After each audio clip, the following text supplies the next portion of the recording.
Magandang araw Pilipinas, narito po ang latest Weather Today forecast. Naritong ulat sa lagay ng panahon.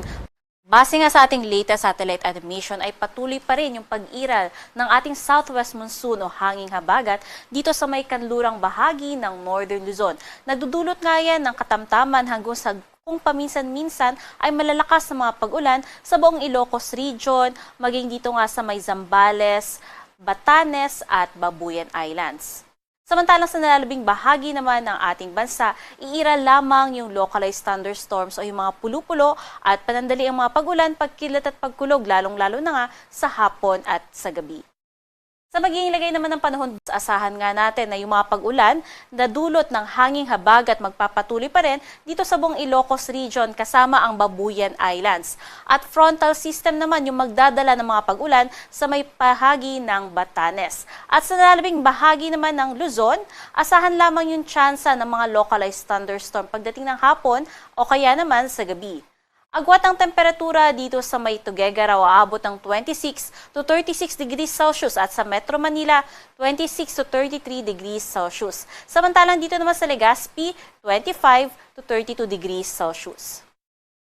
Sa magiging lagay naman ng panahon dito sa may bahagi ng Palawan, Visayas at Mindanao, asahan lamang natin yung mga localized thunderstorms. Ngunit huwag natin ipagwawalang bahala nga yan dahil nakikitaan nga natin ng matataas na tsansa ng mga localized thunderstorms, lalong-lalo na nga dito sa may bahagi ng Mindanao at dito rin sa may bahagi ng Visayas na kung saan maaari ang magdulot ng mga malalakas na mga pag-ulan.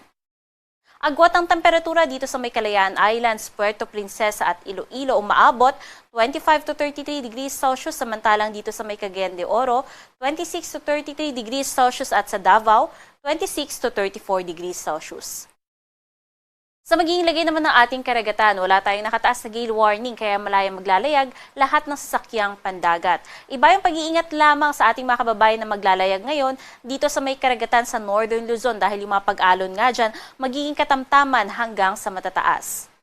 At sa magiging lagay naman ng panahon sa susunod na 3 araw dito sa buong Luzon, asahan nga natin na simula Huwebes hanggang Sabado, localized thunderstorm ang siyang iiral sa malaking bahagi ng Luzon, ngunit magpapatuloy pa rin yung mga pag-ulan na dadalhin ng pinagsamang southwest monsoon at frontal system sa buong Ilocos Region, Batanes at Babuyan Islands. Kaya sa mga kababayan po natin dyan ay iba yung pag-iingat sa mga pagbaha at pagguho ng lupa na dulot ng patuloy na mga pag-ulan. Samantalang sa buong Visayas at Mindanao, asahan pa rin natin na iiral ang localized thunderstorm kaya generally fair weather. Ngunit, huwag pa rin po natin ipagsasawalang bahala dahil pagsapit ka ng Huwebes hanggang Sabado, mas matataas yung tsansa ng mga localized thunderstorm sa malaking bahagi ng Visayas at Mindanao. Manatiling may alam sa lagay ng panahon at